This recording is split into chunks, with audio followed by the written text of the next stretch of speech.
after what the fuck I've been through earlier, man, it just really took a fucking toll on me. I'm really tired of YouTube and I'm ready to get the fuck off this fucking platform forever. I really am. I really am. And it hurts. Shit fucking hurts. I'm about to say fucking and just stay fucking angry at this shit and not deny my fucking rage. I hate fucking YouTube. I hate this fucking platform. I hope this bitch burned down and fucking died. But yet I still gotta try to adapt and maneuver around this shit. Man, fuck YouTube.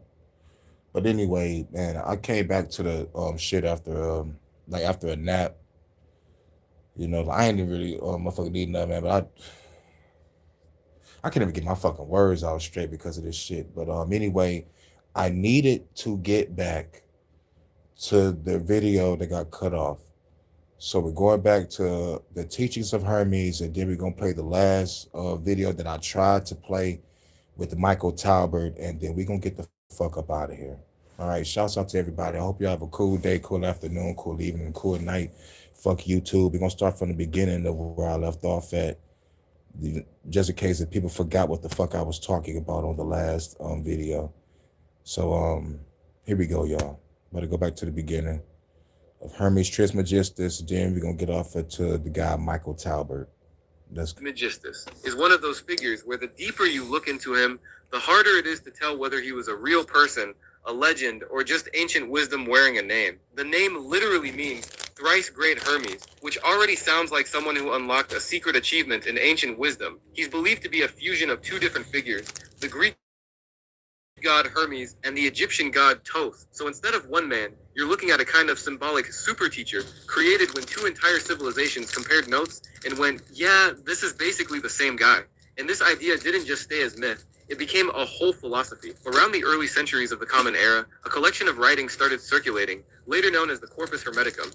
These texts weren't casual reading, they were deep conversations about the nature of reality, the mind, the universe, and humanity's place in all of it. What's wild is that people for centuries actually believed Hermes Trismegistus was a real ancient sage, like older than Moses, older than Plato, basically the original source of hidden knowledge. Renaissance scholars especially were obsessed with him. They thought his teachings were the missing link between science, religion, and magic, which, to be fair, is still how a lot of people see it today. But modern historians see him more like a collection of different authors, blending Greek philosophy with Egyptian spirituality under one legendary name. So Hermes becomes less of a person and more of a brand of knowledge, a way of packaging deep esoteric ideas into something that feels ancient, authoritative, and slightly mysterious. And honestly, that mystery is part of the appeal, because whether he was one man, multiple writers, or a symbolic fusion of gods, the teachings attributed to him stuck around for centuries. Alchemists, mystics, philosophers, they all kept coming back to Hermes like he left behind a map, and everyone's still trying to figure out how to read it. So in this video, we're going to break down his major teachings, the core ideas that everything else in Hermeticism is built on. But first is this idea that the all is mind. What this teaching is really saying is that the foundation of reality isn't physical, it's mental. Not your personal mind specifically, but a kind of universal mind. A consciousness that everything exists within. So instead of thinking the world is out there and I'm just in it, Hermeticism flips it and says, you, the world, everything is happening inside a greater mind. It's less like you're walking through reality, and more like reality is being experienced within something far bigger. And if reality is fundamentally mental, then what we call physical isn't as solid or fixed as it seems. It's more like a condensed expression of thought or consciousness, in the sense that mind comes first, and everything else follows. Structure, form, matter, all of it is downstream from awareness. And this is why Hermetic teachings put so much emphasis on mastering your mind. Because if mind is the base layer of reality, then your thoughts, perceptions, and beliefs aren't just passive, they're active. They shape how you experience the world. Two people can exist in the exact same situation and live completely different realities, simply because their internal state is different. Gender. In Hermeticism, this is one of the most misunderstood ideas, mostly because people hear the word and immediately think it's about male and female bodies. It's not, or at least that's not the main point. Hermeticism is talking about something deeper, two fundamental forces that exist in everything. According to this idea, all creation happens through the interaction of these two energies, the masculine and the feminine. But again, this isn't about biology, it's about function. The masculine principle is often described as active, directing, initiating. The feminine principle is receptive, nurturing, and giving form. One projects, the other receives and develops. and nothing comes into existence without both playing a role. Think of it like this. An idea is sparked, but it still needs space to grow, take shape, and become something real. That process of development, that's the receptive force. Without one, nothing starts. Without the other, nothing materializes. So creation isn't about dominance, it's about balance and cooperation between these two aspects. And Hermeticism takes it even further by saying these energies exist on every level, not just in humans, but in thoughts, actions, systems, even the structure of reality itself. Every process, whether it's creating art, building something, or even forming beliefs, follows this pattern. There's always a spark, and there's always a space where that spark becomes something tangible. The teaching of rhythm. This is basically the idea that nothing in life just stays still or moves in a straight line forever. Everything moves in cycles, up and down, in and out, expansion and contraction. It's like life has a built-in pendulum, and whether you notice it or not, it's always swinging. At first this sounds obvious. Of course things go up and down. Good days, bad days, wins, losses. But Hermeticism takes it deeper and says this isn't random, it's structured. There's a rhythm to everything. Emotions rise and fall. Energy comes and goes. Even success has phases. You don't just climb forever. There's always a peak and then a shift. Most people suffer not because the cycle exists, but because they expect it not to. You have a good phase and you start thinking, this is it. I figured it out. This is permanent.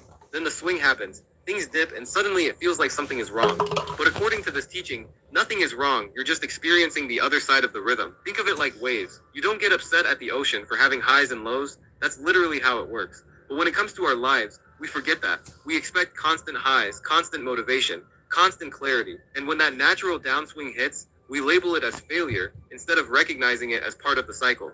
Now, Hermeticism doesn't just point this out for observation. It suggests awareness gives you an advantage. You may not be able to stop the pendulum completely, but you can learn not to be controlled by it. When you understand rhythm, you stop overreacting to highs and panicking during lows. You start seeing patterns instead of chaos. As above, so below. At its core, it means that what happens on one level of reality is reflected on another. The same structures, the same laws, the same dynamics, they show up everywhere. The macro reflects the micro, and the micro reflects the macro. So instead of reality being a bunch of random, disconnected layers, Hermeticism is saying it's more like a mirrored system. Think about it like this. The way your mind works, your thoughts, your emotions, your inner patterns, doesn't just stay inside. It tends to show up in your external life. Not in a magical, instant way, but in a patterned way. Your inner state influences your actions shape your environment, and before you know it, your external world starts resembling your internal one. Above and below, inner and outer, same pattern, different scale. But it's not just about psychology. This idea also points to how the structure of the universe itself repeats. The same principles that govern massive systems, like cycles, balance, cause and effect, also show up in smaller systems, including human behavior. It's like reality is built on a template, and that template just keeps scaling up and down. Where people usually misunderstand this teaching is by turning it into a shortcut. Like, just think good thoughts and everything outside will instantly change. That's not really the point. It's more about correspondence than control. It's saying there's a relationship between levels of reality, not that you can snap your fingers and rewrite the universe. The teaching of cause and effect. Now, on the surface, that sounds obvious. Of course, things have causes. But where Hermeticism goes deeper is in how far this idea actually stretches. It's not just about big, obvious actions leading to results. It's about chains, long, layered sequences of causes stacking on top of each other until something finally shows up as an event. So what looks random is often just complex. Think about it. You meet someone by chance, but that moment only happened because of where you decided to go, the time you left, the choices you made earlier that day, and even things outside your control that led both of you there. Zoom out enough, and it stops looking random. It starts looking like a web of causes intersecting.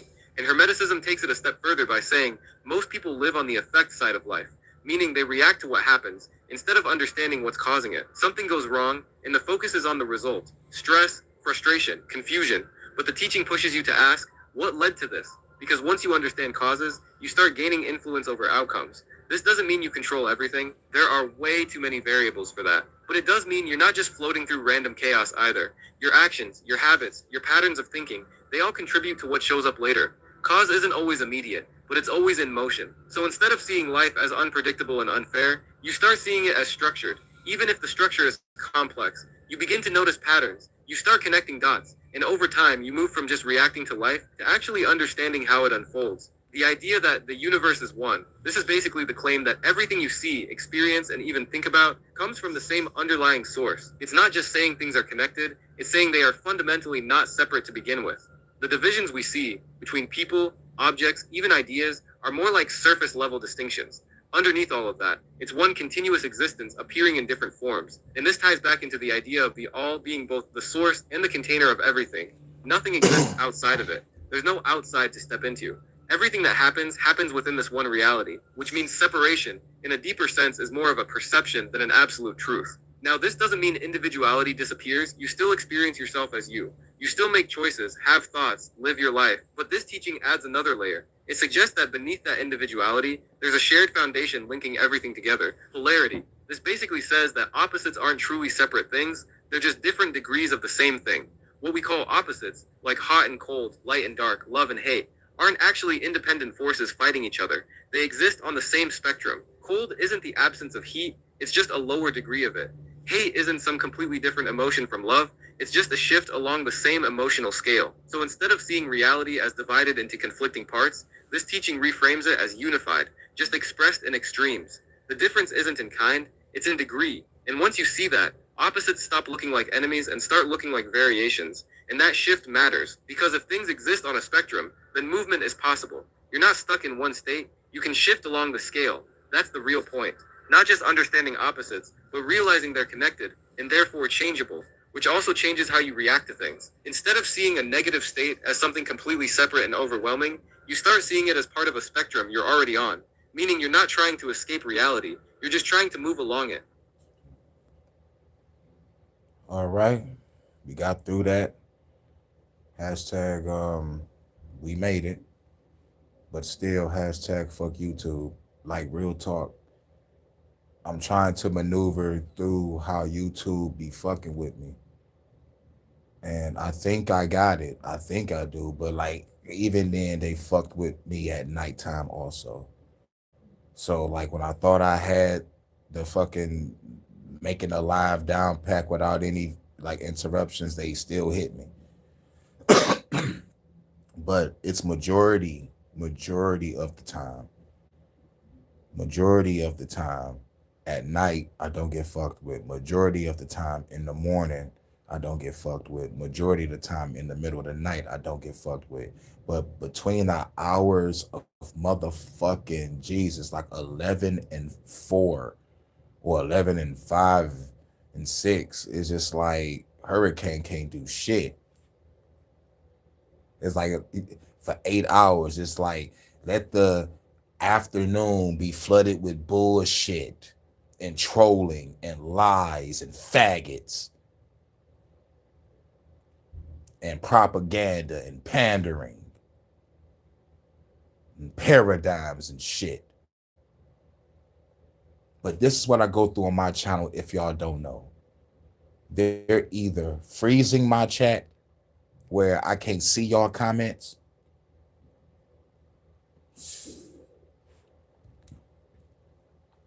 They kicked me out my own fucking live. It's always constantly buffing.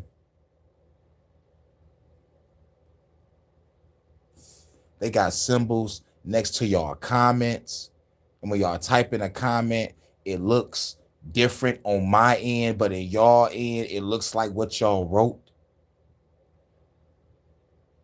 And the new shit, the shit look normal right now on my live, but I go to my other phone and I find out that my YouTube is buffing the whole goddamn time I've been talking when shit look normal. That's the new shit they done. I won't be surprised if it's going on right now because I'm not looking at my second phone.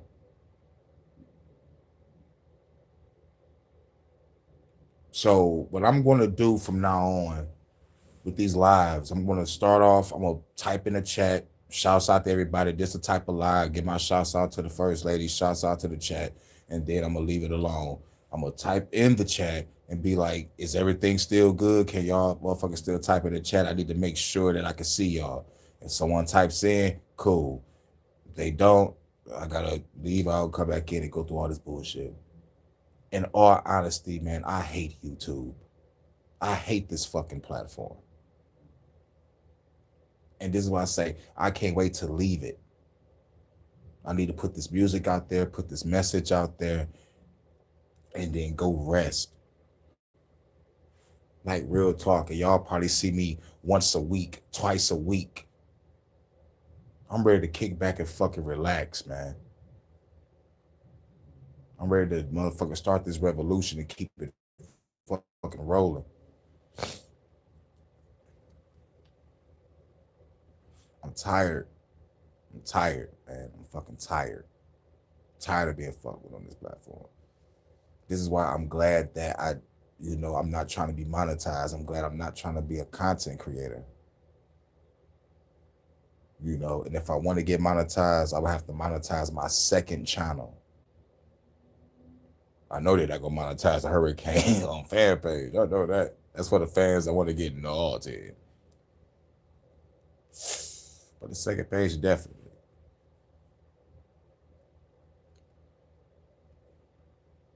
And my fan page is just a motherfucking middle finger and a fuck you to YouTube. You know what I'm saying? But now everybody get over to Michael Talbot. How you feeling right now, Karen? I feel cool. Just waking up, man. Just exercising my frustrations on this fucking platform. But this is just YouTube, y'all. On Facebook, I'm in and out of Facebook jail. 3 days, 7 days, 30 days. Instagram, I ain't been live over 4 years. And they won't let me go live on my second Instagram channel. So what's the fucking point? They got rid of my ex account when I just started. They motherfucking didn't let me motherfucking survive with that bitch for like 4 to 6 months, probably. I don't remember. They got rid of my 6th TikTok. And I bet y'all wondering, why? Did y'all go to my YouTube playlist and you see why? HHN Special Report, HHN Special Stories, Fuck the Government Podcast, Fuck the Haters Jam Session, Detroit After Dark. It's me. It's who I am. Revolutionary Truth. Hurricane. The Ongoing Storm. The Bringer of Darkness. And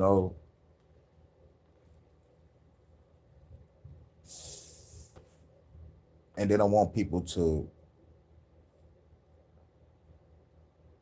They want people to be on some bullshit on this platform.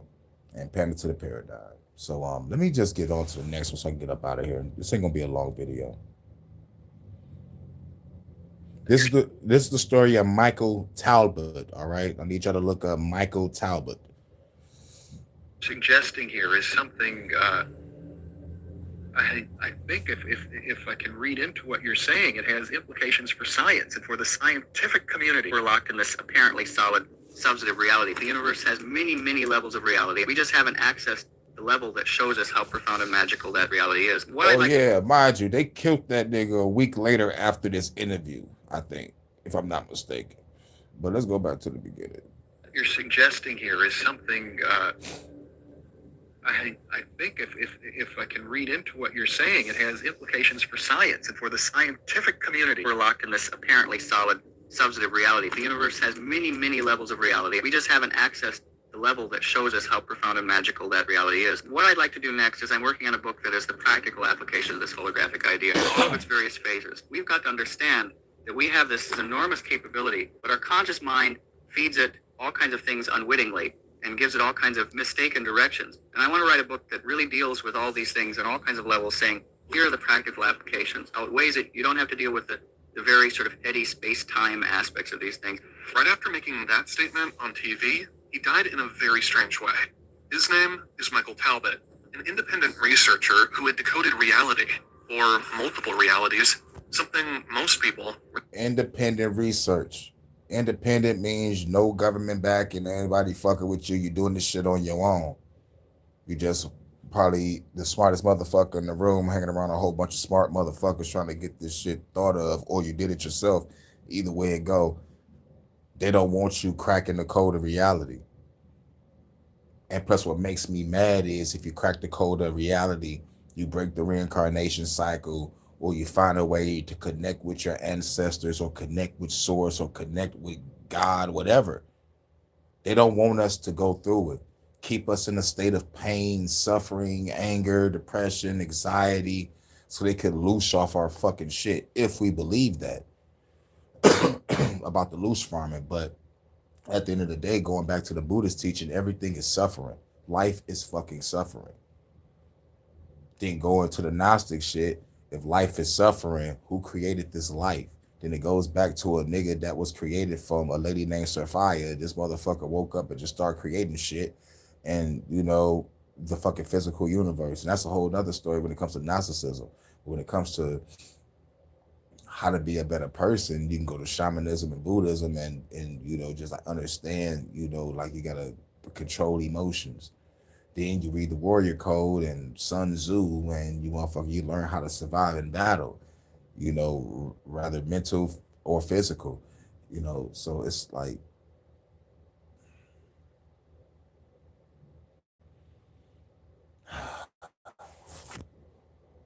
yeah. Let's get back to it. Never supposed to know. He passed away suddenly, and his ideas forced many scientists to question what they thought they knew. Talbot's central claim was bold. This world isn't the only one. There are parallel realities happening at the same time, but we can't normally see them.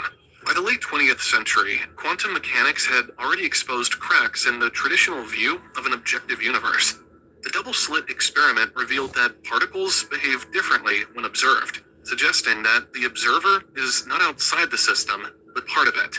Rather than dismissing this as an anomaly, Talbot treated it as the foundation of understanding existence. Reality in a hologram can manifest in two ways, as a concrete image or as this sort of indecipherable blur of energy. An analogy to this is when you're watching Johnny Carson new television set. That's really, his image is encoded in two ways. One is as the concrete image on the TV set. One is as the blur of radio waves permeating the living room. And if the universe is a hologram of some sense, in some way, it suggests that there may be two very drastically different levels to reality, that the concrete reality we see, when we look at these chairs and at the trees and the clouds and everything like that, our bodies are just one way that reality manifests, and that at some deep level, there's a level of reality where everything dissolves into an ocean of energy that is holographically interconnected, where every portion of the universe is contained in every tiny area of the universe. From this perspective, reality is layered. Each level of perception connects to deeper levels, and all of them converge into a unified field where the division between mind and matter disappears. Within such a framework, death is not an ending, but a transition, a movement into another layer, similar to shifting frequencies. This wasn't presented as vague speculation. It was a coherent framework. Matter depends on consciousness, not the other way around. For ordinary readers, this was a shocking reversal of common sense. For certain institutions, it overlapped with secret research into altered states and perception. If you take two subatomic particles like electrons, in certain instances, when you do something to one, it will always affect the other, no matter how far apart they are. It's kind of like stories that you've heard of identical twins, where when one is hurt, the other feels the pain.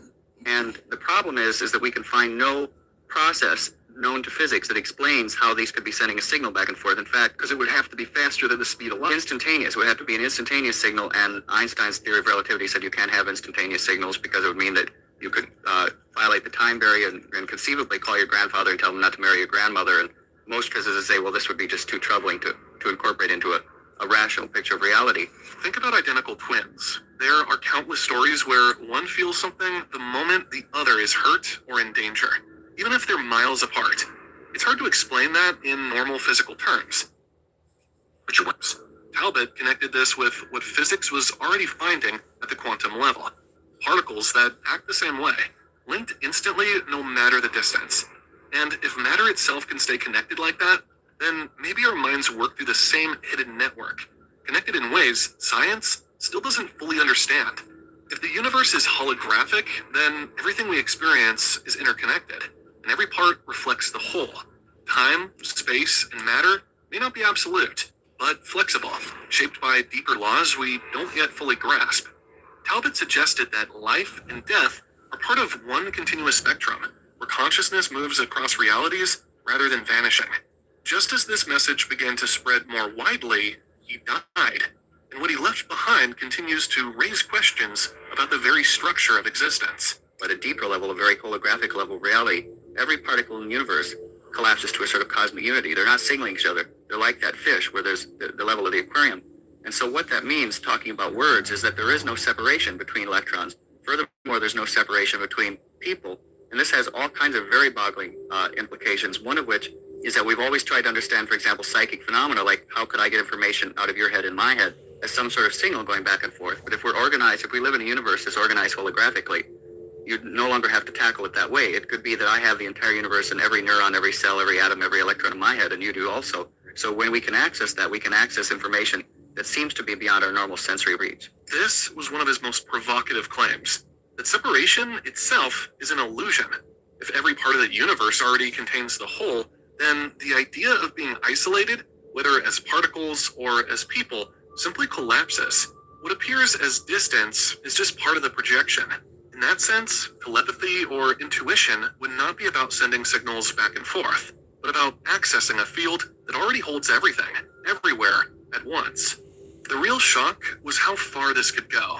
If every person carries the entire universe within them, then boundaries between minds are only temporary filters. Under certain conditions, those filters could loosen, and experiences usually dismissed as paranormal might be glimpses of how reality truly works. Well, it also turns out that our brain uses Fourier transforms to translate visual information. This is a very unusual state of affairs. It's kind of like discovering Eskimos speaking Spanish. You know, it's not proof that the brain is a hologram, but it's suggestive that the brain is a hologram. And it turns out, in fact, all of our senses appear to rely on sort of Fourier transforms, that they all seem to use the same mathematics. So again, here's evidence that the brain uses the same mathematics to decipher the sensory world as are involved in the making of a hologram, which is, as I say, not proof, but compelling evidence that something is going on there. This was another piece of evidence pointing in the same direction. The mathematics of holograms seem to show up in the way the brain processes sight, sound, and other senses. If true, then our entire nervous system might be working on holographic principles, breaking reality into frequencies and reconstructing it into the world we see and feel. That would mean perception itself is not a window onto an external reality, but a process of decoding a far more complex pattern hidden beneath appearances. For Talbot, this was more than theory. His perspective was shaped by direct experience. At a young age, I had an out-of-body experience where I left my body, and it became quite apparent to me while I was having this experience that I was thinking, but my brain was back in my body, which I could see in my bed. I knew it wasn't just a dream because I floated out over the ground outside my family's house, and I saw a book lying on the ground. And it was a book by the French short story writer Guy de Maupassant. And the next day, a neighbor said, "By the way, Michael, I lost a library book by Guy de Maupassant. Have you seen it?" And I thought, well, I floated over there last. I didn't tell the neighbor that, but there was the book. And I was always I'm still very scientifically oriented. I want to understand the world in scientific terms. But it was really the first time that I sort of had to confront, the difference between my spiritual beliefs that we can survive, our bodily death, and this deeply held scientific belief of mine that it's the brain that's doing the thinking. And I realized I had a kind of epiphany where I thought it isn't the brain that's doing the thinking. So I am not entirely certain that it's just the electromagnetic interference patterns that is the brain hologram, because those obviously would perish when the brain perishes. I think there might be some subtler level, some subtler energy that we haven't discovered with our technology that's involved in this also. If thought could continue outside the body, then the brain could not be the ultimate source of consciousness. Something else had to be at work, some layer of energy or order that science had not yet detected. For him, this was the beginning of an unavoidable conclusion. Death might only affect the body, not the mind that animates it. There's a device called a squid, which is a sort of electrical coil in which it looks like we may be able to demonstrate that the current, if you say which direction is the current going in the coil, it's going both directions at once, which is kind of an impossibility to simultaneously do that. That too is a quantum phenomena, that these two realities are overlapping. So I think we will cross that barrier. Experiments like this push the idea further. If a current can flow in two directions at the same time, then reality is not locked into one outcome. It means that different possibilities can exist side by side, overlapping until something forces a choice. That's not science fiction. It's a lab result pointing to the same conclusion. Our universe may hold multiple realities at once. And if quantum systems can do this, the question is whether consciousness itself is capable of moving between those overlapping states. The implications here go beyond physics. They touch everyday life, even medicine. In medicine, people have used this application of the holographic idea that we respond to the model of reality, say this may be why we respond more to the placebos, to fake drugs. There's a very famous example of a fellow who had lymphatic cancer, tumors the size of oranges all throughout his body. His doctor basically thought he had about 3 days left to live. The fellow heard about a new drug called Crebiozin and said, "You've got to give this to me." And the doctor said, "Well, frankly, I don't think you have long to live, and this drug takes several weeks to take effect." He gave the man Crebiozin, and 3 days later, The man's tumors melted, as the doctor put it, like snowballs in a hot stove, completely gone out of his body, faster than the strongest radiation treatment could have melted them away. The man is up or around, walking around his hospital room, resumes his normal life, seems to be completely cancer-free. Several months down the line, he reads an article saying prebiotin isn't that effective. Boom, boom, boom, all his tumors come back. He's back in the hospital. The doctor starts to realize that maybe it wasn't the drug that cured the man, but the man's belief. So he lies to the man and he says, those articles are wrong. Prebiotin is effective, and in fact, I've got an even more potent version of it.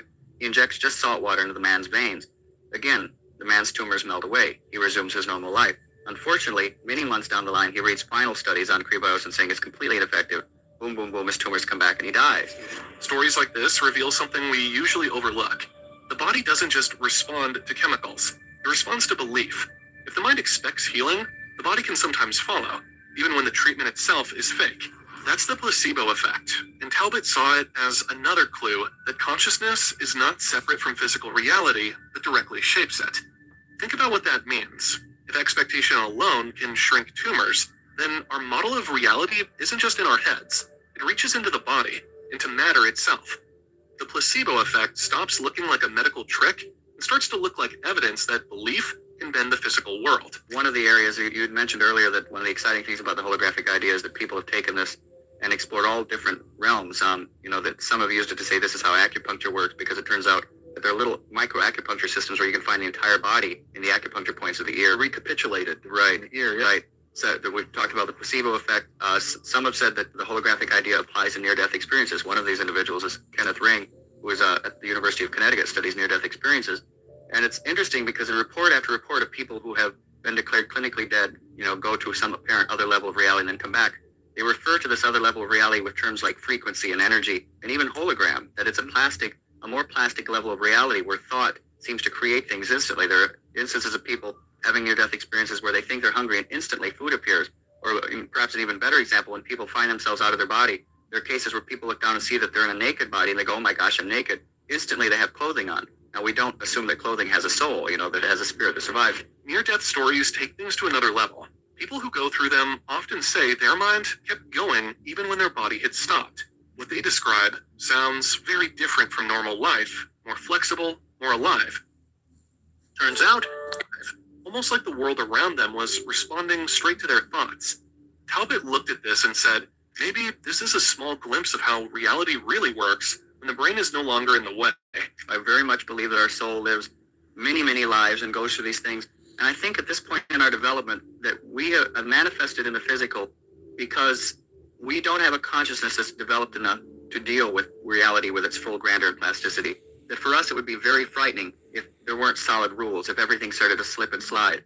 But I think as your soul goes along, it starts to learn to deal with more than this reality, with other levels on the holographic television set.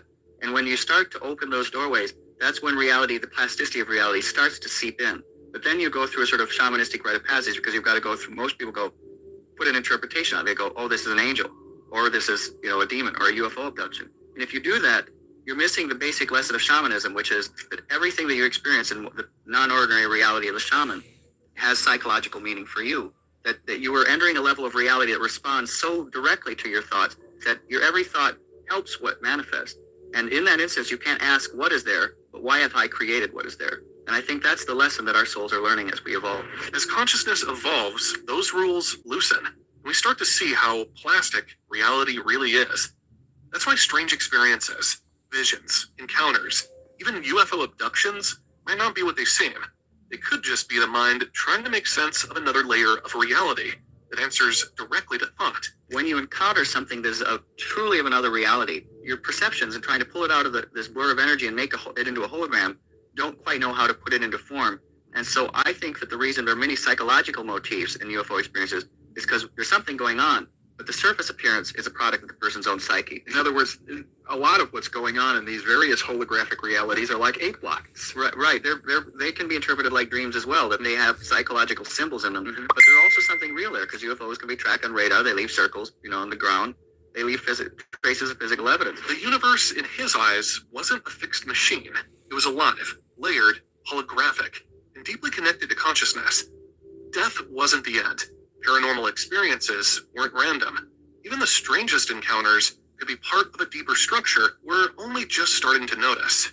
Talbot didn't live long enough to see how much his ideas would spread, but the questions he raised remain just as sharp today. What if reality is not as solid as we think? What if our minds are part of a field far larger than we've been taught to believe? Yeah. Now you better get up out of here. I'm glad everything played all cool, but still fuck YouTube for earlier. And I really truly hate this fucking platform. I really fucking do. And I'm glad everything played all the way through. Bars. But hopefully I'll be back later. I think about it. I might do a Detroit After Dark. I'm not really fucking sure. But I might do it. I might do a Detroit After Dark. But shouts out to everybody that's gonna watch on the playback. Chances are it's been 35 minutes going on 36 minutes. My notifications didn't go out. Oh yeah, I forgot. That's the other thing that YouTube do to me. It don't send out my notifications to the people that subscribe to me. Yeah, so not only I get kicked out my chat, they freeze my chat. They have my chat buffing. They don't send out my notifications. And the people that do see this content don't even speak fucking English. It's